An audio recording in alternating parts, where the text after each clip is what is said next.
Assalamualaikum warahmatullahi wabarakatuh.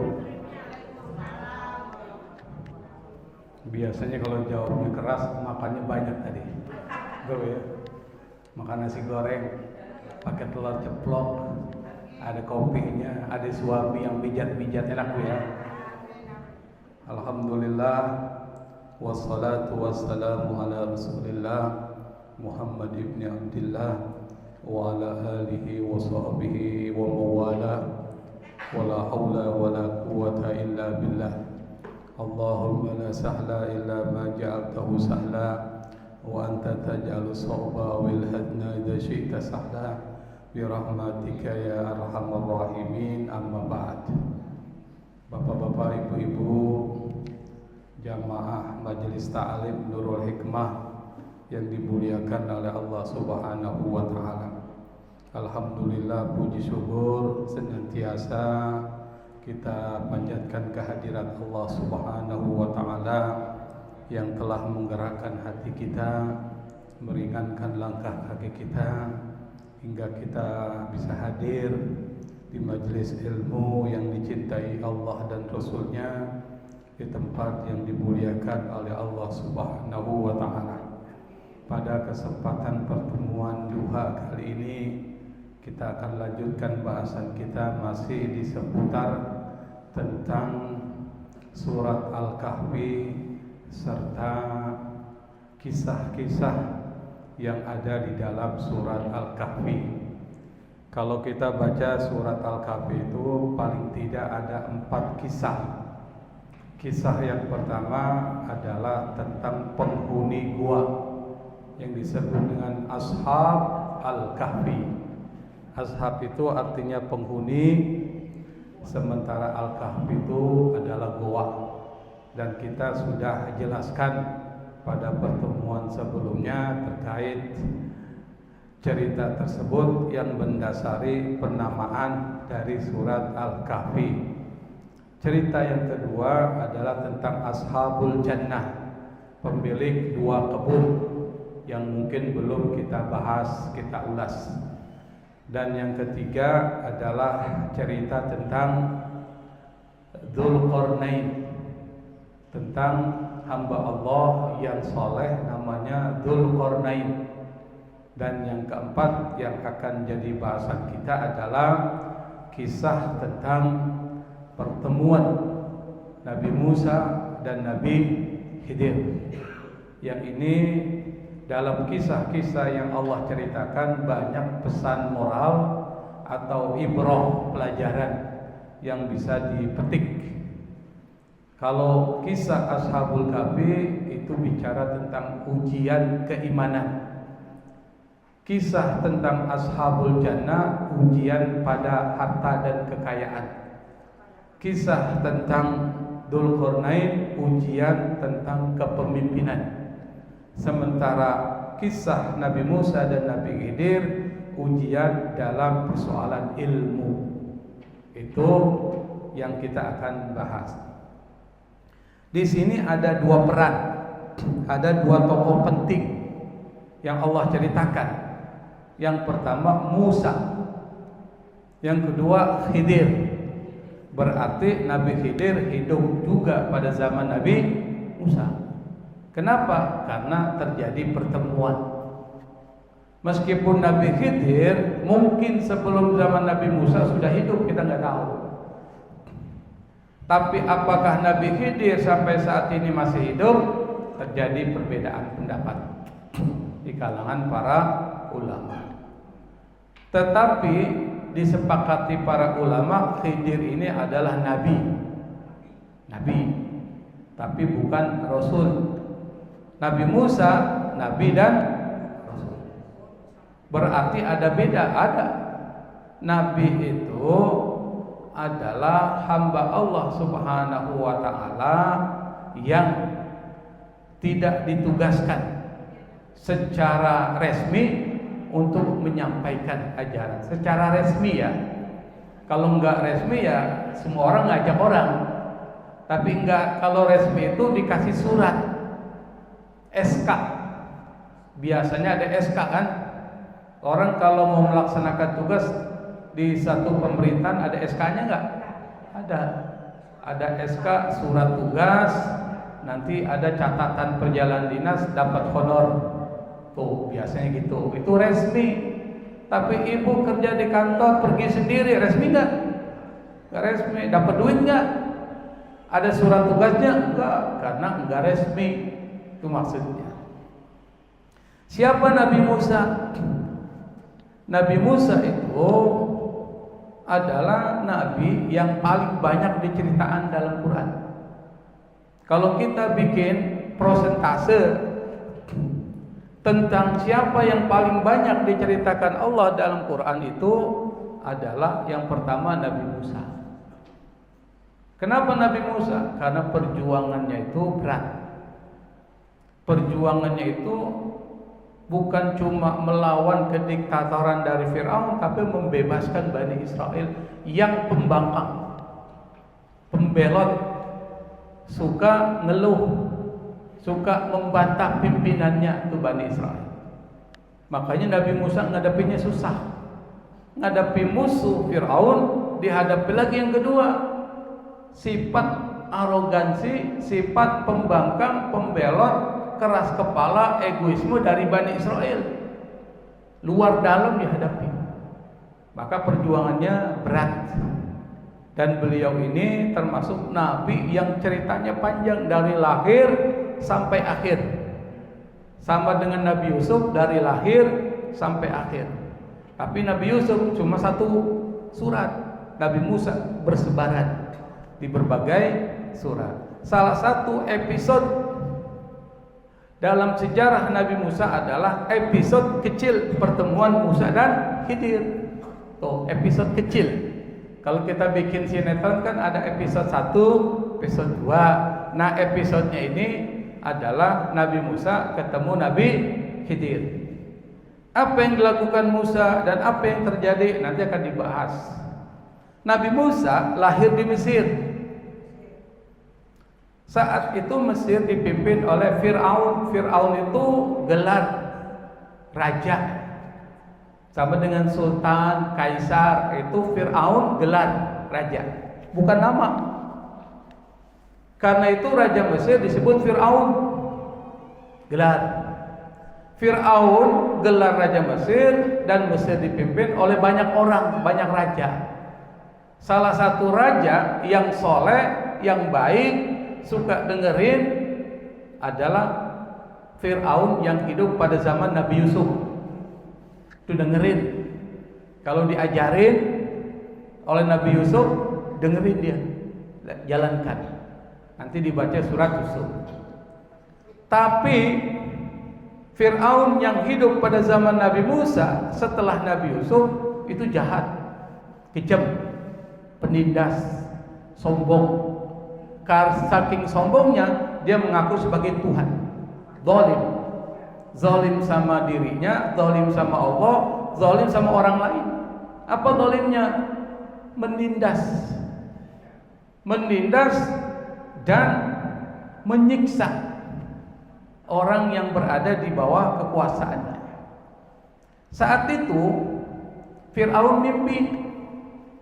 Fir'aun mimpi bahwa kekuasaannya itu akan dijatuhkan oleh seseorang. Mimpinya itu ditakbirkan, ditafsirkan, ditakwilkan oleh para ahli mimpi, mengatakan Fir'aun itu akan dijatuhkan dari orang-orang keturunan Bani Israel. Maka karena petunjuk dari para konsultannya, penasehat raja, maka mau nggak mau buat kebijakan, instruksi apa? Semua yang lahir dari perempuan Bani Israel yang laki-laki bunuh.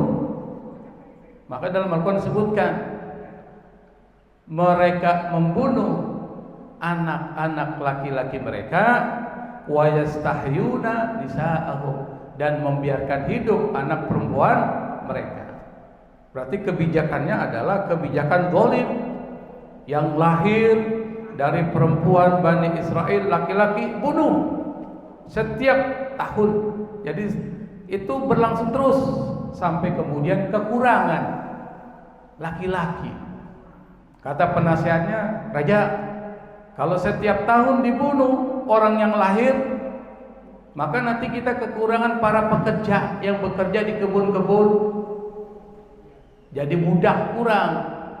Kalau gitu bikin kebijakan ulang. Apa kebijakannya? Selang-seling.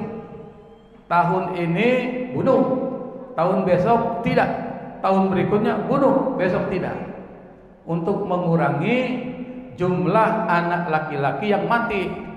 Nah, di saat kebijakan itu diputuskan, Nabi Musa lahir. Jadi paham ini, Bu? Bisa ya? Karena saya lagi cerita nih. Kalau cerita kan enak kan? Lahir dia. Pas lahir, ibunya gelisah. Gimana nih kalau lahir nanti Musa dibunuh? Belum dinamai Musa belum. Akhirnya muncullah ide, kalau gitu udah serahin sama Allah. Ditaruhlah di tempat, dialirkan di sungai Nil. Ternyata kotak yang berisi bayi itu mengundang perhatian seorang istri dari Fir'aun yang sangat dicintai Fir'aun. Dan untuk dapatkan istri ini aja susah. Jadi istri Fir'aun ini yang bernama Asia, bukan Aisyah lain ya, Asia, itu susah didapetin. Kalau susah didapetin berarti sayangnya luar biasa Fir'aun. Kata Siti Asia, wahai suamiku, nggak usahlah dibunuh. Ini kan cuma anak kecil, masa kau takut sama anak kecil? Masa anak kecil bisa membunuh raja, menggulingkan kekuasaan? Udah dibujuk. Kalau istri membujuk suaminya, pasti suaminya luluh. Betul ya? Coba aja bapak-bapak tuh istri yang bujuk. Bang, ini pengajian butuh seragam bang. Ya, biasanya kan ibu-ibu pengajian seragam dulu kan. Ada nggak bang duit? Akunya dibujuk, ayo bang, lama-lama keluar deh, 200.000, 200.000 setengah mati nyarinya tuh. Akhirnya keluar, istri yang bujuk, apalagi istrinya dicintai oleh suaminya, aman. Pas dibujuk kata Firaun, ya udahlah. Tapi kita uji dulu, diuji. Benar nggak nih? Karena Firaun kan penakut, kekuasaannya hancur, diuji itu. Satu permainan, satu bara api, ya kan? Ternyata Nabi Musa dengan izin Allah yang dia pilih api, dimakan lidahnya jadi cadel. Dia nggak pilih mainan, kata Firaun, aman. Dia nggak bisa bedain mana namanya bara, mana mainan, aman. Maksudnya nggak akan gulingkan kekuasaan, goblok nih. Bahasanya begitu kan? Ibu kalau suruh milih yang satu merah, yang satu warna hijau, merah, hijau, ibu pilih yang mana? Kalau hijau 2.000, merah 100.000, berarti yang milih hijau goblok nggak? Goblok tuh. Yang milih merah pinter tuh, 100.000. Ini 100.000, ini 2.000. Dipilih 2.000, goblok nggak? Goblok tuh. Dikasih yang gede nggak mau. Hah? Jangan pikir dolar, emang kita pakai dolar? Kita pakai rupiah, bukan rupiah, bukan marfuah ya. Rupiah masih pakai dolar. Ya emang dolar warnanya apa sih bu? Warna kesayangan Nabi. Bukan soal warna kesayangan, ini soal warna uang. Warna uang beda dengan warna kesayangan. Kalau saya warna kesayangan tergantung jumlahnya. Kalau hijau jumlahnya 100.000, hijau. Kalau merah 100.000, merah. Kalau 100.000 itu warna coklat. Tergantung jumlahnya. Nah, akhirnya kata Firaun, aman nih. Kenapa aman? Yang dipilih bara. Makanya Nabi Musa cadel. Sehingga ketika Allah suruh menyampaikan dakwah, Nabi Musa nggak percaya diri, minta tolong sama Harun aja. Huwa afsahu minni. Harun itu lebih fasih daripada saya. Makanya doa Nabi Musa ketika menghadapi Firaun, Rabbi shrah li sadri wa yassir li amri wahlul 'uqdatan. Ya Allah, pecahkan uqdah. Ini uqdah ini sesuatu yang sulit tuh. Min lisani, dari lidahku. Maksudnya keluhnya dihilangin. Karena ngajak orang harus pintar ngomong. Ibu kalau ngajak orang harus pintar ngomong, public speakingnya good. Maksud good public speaking, ngomong di depan publik harus bagus, orang paham. Itu kalau ada uqdah, sulit, keluh, apa keseleo nih, lidah, keseleo itu keseleo, ngomongnya susah. Ibu suruh ngomong di depan 5 menit, begini di depan, gepetaran nggak bu? Gepetaran. Yafqahu qawli. Kalau dihilangkan semua, dimudahkan dan seterusnya, insya Allah mereka akan paham ucapanku. Makanya kemudian kalau orang ngajar, biasanya doa itu dipakai. Rabbi shrah li sadri wa yassir li amri wahlul 'uqdatan min lisani yafqahu qawli. Akhirnya Nabi Musa diasuh oleh istri Fir'aun sampai dewasa. Ketika dia dewasa, dia lihat ada orang 2 berantem. Satu dari Mimbani Israel, dari bangsanya dia. Satu dari orang Mesir asli, namanya Qibti. Maka nanti ada nama Maria Al-Qibtiyah, istri Nabi dari Mesir. Kata Qibti itu nanti akan muncul kata Egypt. Egypt itu artinya Mesir, Mesir kuno, Egypt. Ketika terjadi pertikaian, Nabi Musa karena naluri ke Bani Israelannya, masih keluarga besarnya, dia tolong. Ditonjok tuh. Siapa yang ditonjok? Dari orang Mesir asli, mati. Berarti Nabi Musa kuat gak? Kuat, kali tonjok mati tuh. Elias Pikal. Tahu Elias Pikal? Petinju. Kalau masih itu belum mati. Mike Tyson sekali pukul mati, tapi Mike Tyson masih kalah Nabi Musa. Nabi Musa sekali pukul mati. Kamu takut ya, kaget tuh. Kenapa? Nabi Musa itu kuat.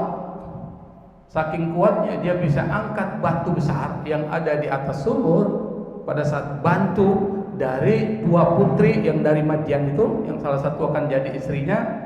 Itu diangkat sendiri tuh batu besar oleh Nabi Musa. Akhirnya kabur dia karena diancam mau dibunuh oleh Fir'aun. Wah, ini Musa udah kelewatan nih.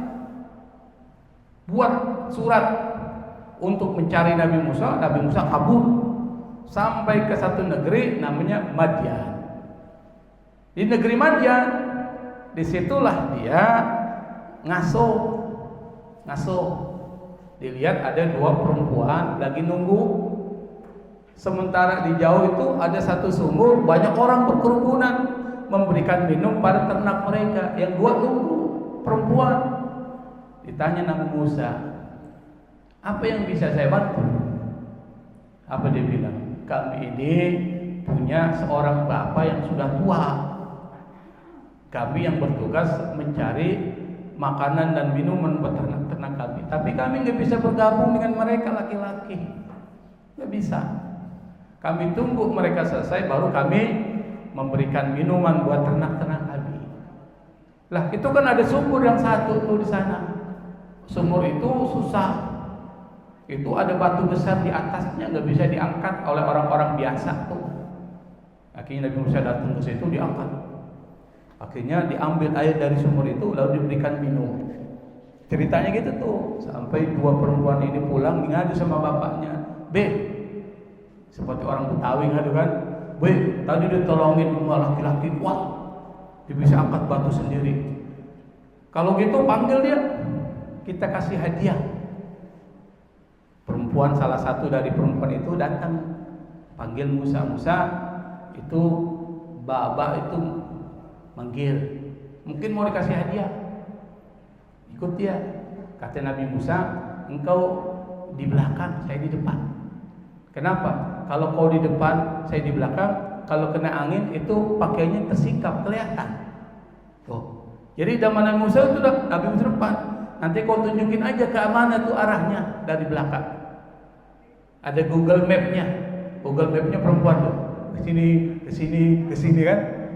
Nah, pas diantarin ketemu tuh. Lalu kemudian ngobrol, terjadi dialog, kemudian terjadilah. Boleh kamu kerja di sini.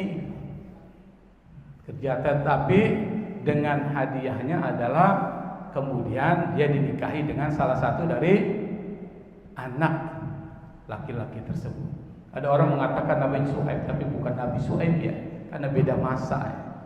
Nah kemudian dari situlah Nabi Musa punya istri dan berkeluarga. Ngerti kan ceritanya ya? Itu diceritakan dalam Quran. Episode berikutnya Nabi Musa diangkat jadi nabi. Ketika diangkat jadi nabi, disuruh Allah, namanya Rasul, Musa pergi kau ke Mesir. Tuh, menghadap Fir'aun. Tapi sebelum kau ke Mesir, ada satu pesan yang harus kau bawa. Maka Nabi Musa itu singkatnya dapat wahyu. Apa wahyunya? Yang disebut dengan 10 Commandments, 10 perintah Tuhan, kitab Taurat. Sebelum dapat wahyu, Nabi Musa puasa 40 hari. Setelah selesai, baru kemudian setelah dia bertemu dengan Fir'aun, ini Fir'aun bukan orang sembarangan. Maka perlu ada sesuatu yang membuktikan bahwa Musa itu nabi. Dikasihlah mukjizat yang material bisa dilihat. Kenapa? Karena pada saat itu membutuhkan bukti yang bisa dilihat. Apa yang bukti yang bisa lihat? Tongkat berubah jadi ular. Kenapa kok tongkat berubah jadi ular? Karena yang berkembang saat itu adalah sihir. Sihir ini adalah satu profesi yang paling mulia di sisi Fir'aun. Maka kalau dia penyihir, dapat posisi tertinggi. Dan belajar sihir nggak bisa sembarangan orang. Maka yang dilawan Musa sihir. Karena sihir, maka Allah kasih sesuatu yang bisa mengalahkan sihir. Apa? Tongkat berubah jadi ular. Tangan keluar cahaya. Yadul bayda, tangannya jadi putih. Ini kan sesuatu yang dilihat. Nah, ketika terjadi pertarungan antara penyihir Fir'aun dengan Nabi Musa, kalah penyihir Fir'aun. Kata penyihir Fir'aun, ini bukan sihir. Musa itu bukan sihir. Karena saya tahu tuh sihir seperti apa ilmunya. Ini bukan sihir. Maka mereka beriman kepada Nabi Musa. Karena beriman, Fir'aun tahu Fir'aun salah, Musa benar, tapi sombong. Maka para penyihirnya dihukum mati. Kenapa? Fir'aun itu sudah tahu itu benar, tapi dia tolak kebenarannya, dan orang yang bawa kebenaran dia mau bunuh. Itu namanya kesombongan tingkat tinggi. Jadi orang tahu itu benar, dia tidak jalankan, itu aja bermasalah. Apalagi dia tahu itu benar, lalu dia tolak kebenaran itu, dan orang yang bawa kebenaran dia tangkap, dia penjara. Tuh, seperti yang sekarang terjadi, ya. Dia tahu yang ngomong itu benar, data faktanya ada, disampaikan nggak diterima, bahkan yang nyuarain ditangkapin. Itu namanya Fir'aun. Kenapa? Karena tidak mau menerima kebenaran.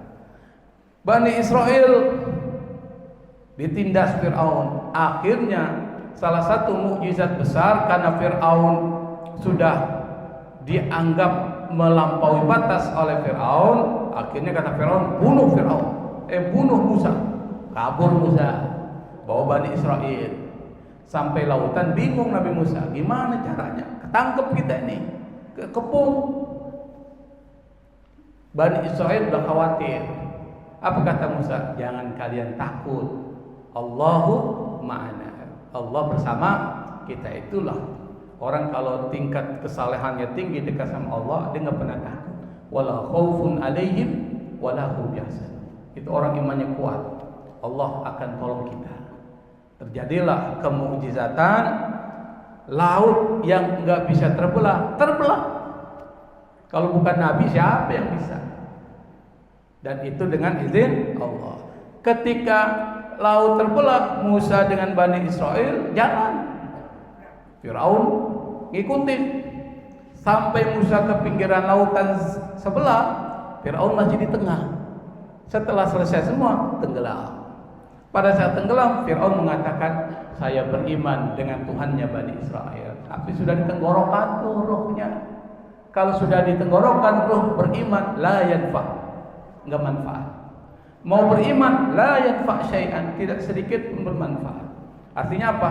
Fir'aun tahu Musa benar, tapi dia tidak terima kebenaran.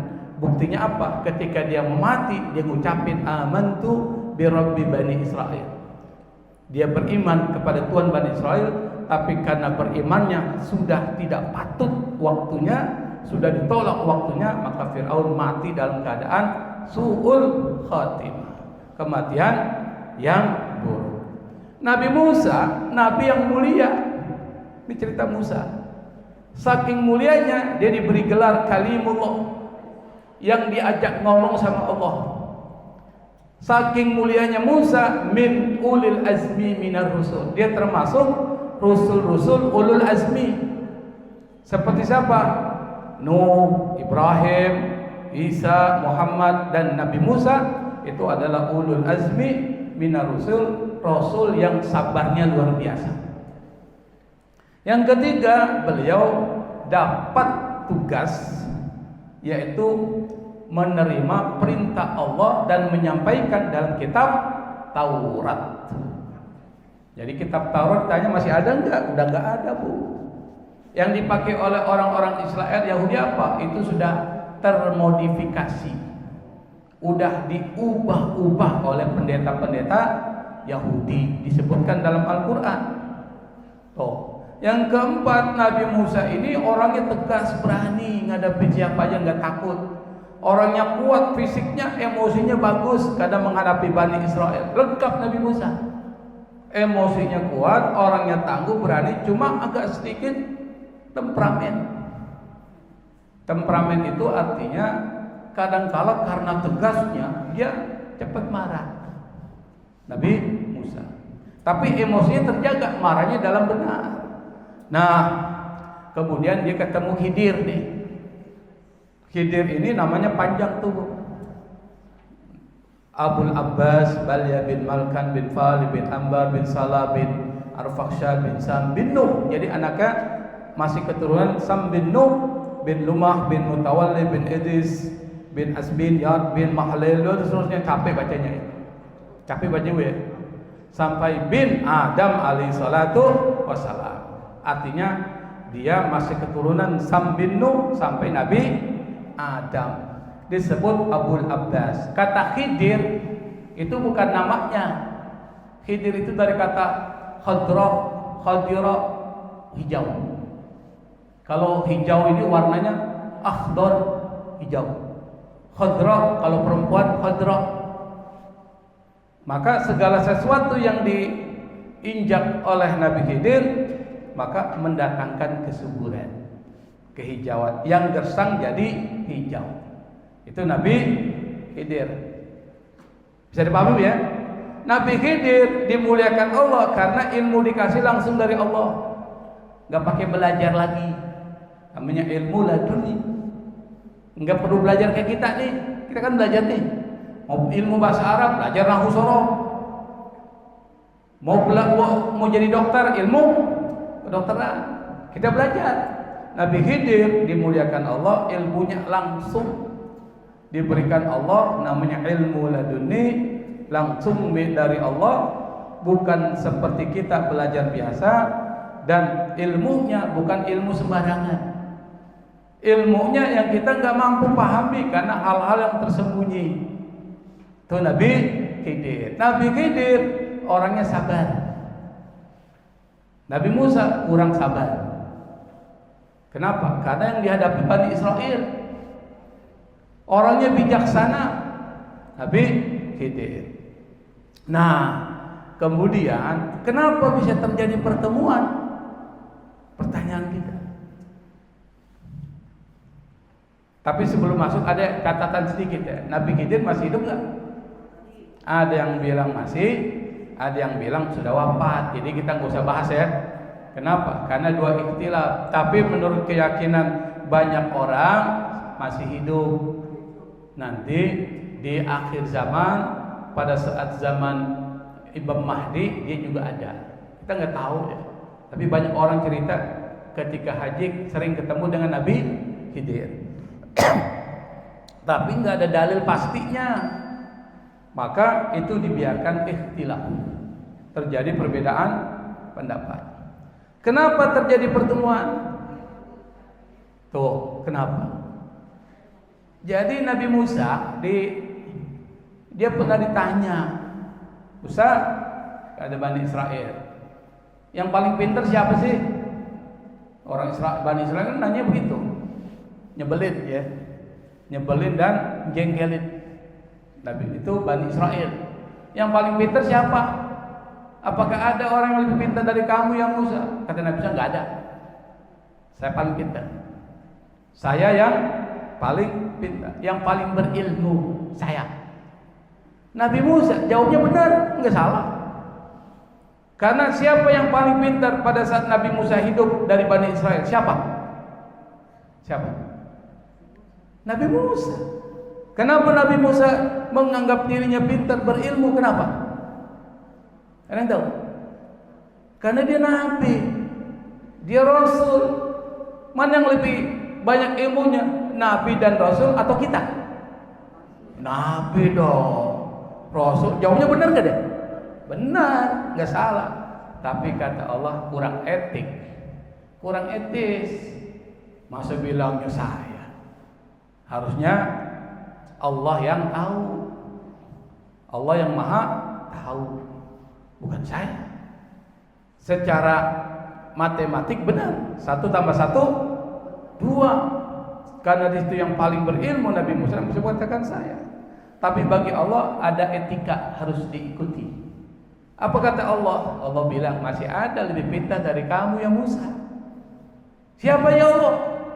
Nanti kau akan tahu, coba kau lakukan perjalanan. Nah, terjadilah ceritanya dalam surat Al-Kahfi.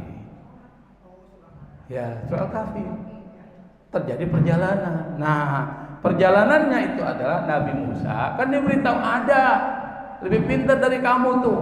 Duh, kalau gitu saya mau belajar. Ya Allah, coba nanti kau lakukan perjalanan. Nabi Musa jalan, dibantu oleh muridnya. Dia adalah nabi. Muridnya Nabi Musa namanya Yusa bin Nun itu nabi, tapi nggak diutus sebagai rasul. Jalan. Dalam perjalanan singkatnya dia ketemu Nabi Khidir. Kalau ingin lengkapnya nanti cari tuh Quran, baca tentang cerita Nabi Khidir lengkapnya. Kalau saya bacakan kan waktunya nggak cukup. Nah, sampai ketemu Nabi Khidir, lalu terjadi dialog. Nah, kalau kita lihat Nabi Musa sudah berilmu, sudah pintar. Kok masih bisa mau belajar dengan Nabi Khidir? Apa? Yang pertama, mencari ilmu enggak dibatasi. Enggak perlu pakai gua kan udah guru besar, ngapain gua belajar? Enggak. Tetap dia harus belajar. Kenapa? Karena yang namanya ilmu unlimited. Apa unlimited? Tidak terbatas. Nabi Musa mungkin punya ilmu, dia pikir dia paling pintar, tapi ingat ada ilmu lain yang kau tidak tahu Musa.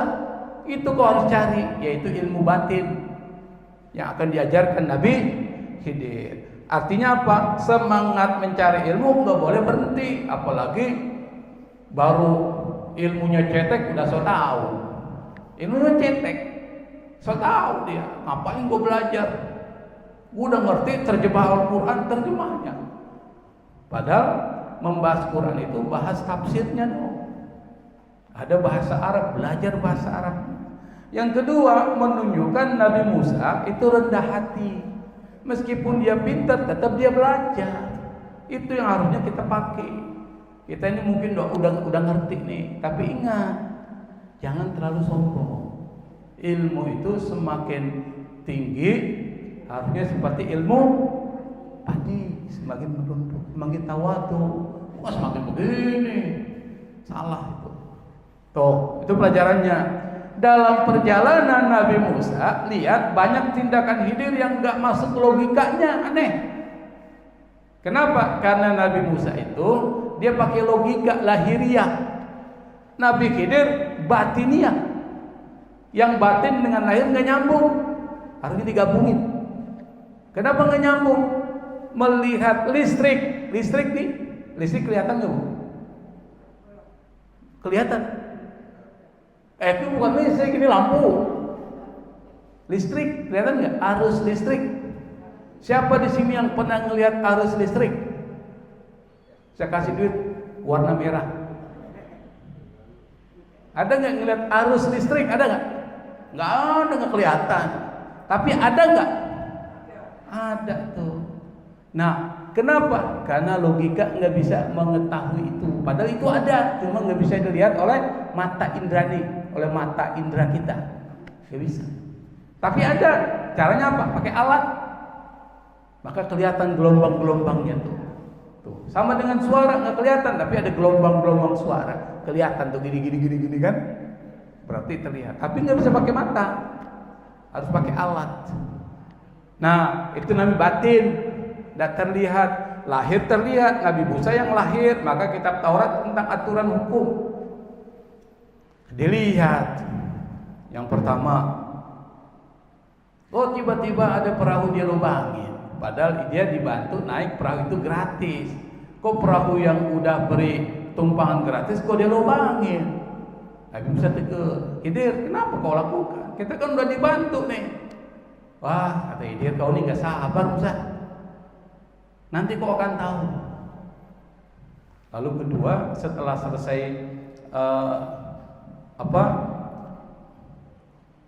dari perahu itu, kan kemudian mendarat ya. Masuk satu kampung, ada anak, dia bunuh. Gak pakai alasan. Kata Musa, lah anak ini kan belum ada dosanya, kenapa dibunuh? Wah, kamu Musa gak sabar. Kalau kau masih nanya saja, sebelum saya jelaskan, kita pisah. Oke, kita bisa bikin perjanjian. Sampai kemudian masuk satu kampung, dia minta dijamu, ditolak oleh masyarakat kampung. Dia lihat di sana ada dinding yang udah roboh. Padahal itu bukan tugasnya Musa dan Khidir. Akhirnya Nabi Khidir bangun tuh, dirapiin bagus. Kata Musa, ngapain kita bangun di sini? Padahal kita nggak disambut oleh masyarakat sini. Menurut logika kita benar nggak Musa? Benar. Tapi ternyata apa yang dilakukan oleh Nabi Khidir itu nggak bisa dipahami oleh Nabi Musa. Artinya apa? Nabi Musa ilmunya masih di bawah Nabi Khidir. Setelah selesai Nabi Musa komplain nih kepada Nabi Khidir, kata Nabi Khidir, stop, terakhir sudah tuh. Kita pisah. Tapi sebelum berpisah saya jelasin tuh apa yang saya lakukan. Apa? Adapun dalam Al-Quran disebutkan perahu yang saya lubangi itu tujuannya adalah supaya perahu ini nggak dirampas oleh raja zalim, karena di sana ada raja zalim yang nggak boleh ngelihat ada perahu bagus. Kalau ada perahu bagus dia rampas tuh. Nah kita kan udah dibantu nih. Tentu kita harus jaga supaya perahu ini nggak dirampas. Kasih jelek, lubangin kan jelek tuh. Kalau jelek, raja penyamun tadi nggak akan rampas nih perahu. Oh begitu kata Nabi Musa, dia nggak tahu tuh. Satu. Yang kedua, kenapa saya bunuh anak kecil? Karena anak ini nanti besarnya Allah udah kasih tahu saya, ini akan jadi orang yang bisa nyesatin orang tuanya. Udah kelihatan tuh. Kita nggak tahu, Nabi Musa nggak tahu, Nabi kita dikasih tahu. Makanya saya bunuh dia supaya nanti dia tidak nyesatkan orang tua yang saleh. Saya minta sama Allah supaya orang tua itu nanti diberikan anak oleh Allah yang soleh. Oh begitu kata Nabi Musa. Yang ketiga kata Nabi Musa, kenapa dinding itu saya bangun? Di bawah dinding ini ada harta anak yatim. Yang harta anak yatim ini orang tuanya soleh. Khawatir kalau dinding hancur kelihatan orang bisa diambil tuh hartanya. Saya bangun nanti suatu dia besar, anak yatim itu akan mengambil hartanya. Oh begitu, baru tahu. Itu ilmunya Nabi Khidir. Yang Nabi Musa nggak tahu, nggak paham. Artinya apa? Nabi Musa sadar ternyata ada orang yang lebih daripada dia. The end of the story. Akhir cerita. Tahu artinya the end of the story? Apa itu? Akhir cerita. Apa yang bisa dipelajari ini? Yang pertama, manusia ilmunya terbatas. Karena terbatas, jangan berhenti belajar. Di mana saja ada majelis ilmu, hadir. Duduknya dapat pahala, tidur dapat pahala. Yang di belakang banyak tidur. Itu enggak? Oh, berarti alhamdulillah pahalanya dapat dicatat supaya diingat. Di rumah dipelajari. Habis dipelajari disampaikan ke orang lain. Itu namanya berkah ilmu. Bukan cuma kita sendiri yang tahu, kita bilangin. Ada anak nggak bu? Ada cucu nggak? Ada suami nggak? Nah, kumpulin. Habis maghrib sholat nih. Habis itu kumpulin. Hari ini gue akan ngajari ilmu buat kalian semua. Tadi gue ngaji tentang Nabi Khidir, Nabi Musa, baru ceritain. Berarti ilmunya bermanfaat nggak? Jangan cuma dibuat sendiri, kasih tahu orang. Tuh, disampaikan. Balighu anni walau ayat. Sampaikan meskipun satu ayat. Dan itu bisa memberikan manfaat. Apa? Investasi akhirat. Kedua, dalam memahami takdir Allah, sabar. Ini takdir tuh, kita ini kan jalankan takdir.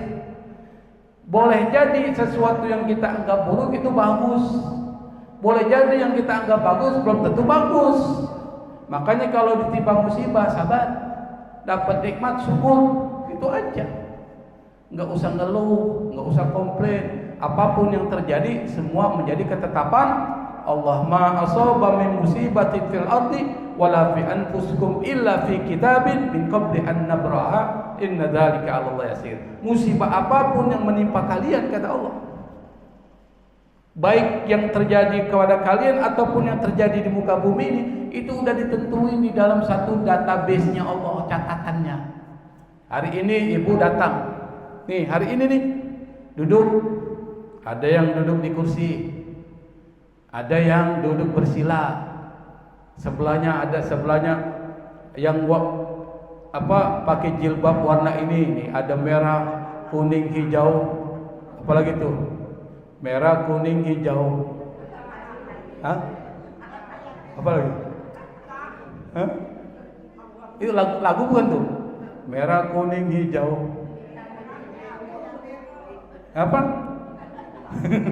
Pokoknya itu udah ditentuin bu. Ini ibu duduk sini udah ditentuin nih. Takdirnya bagus.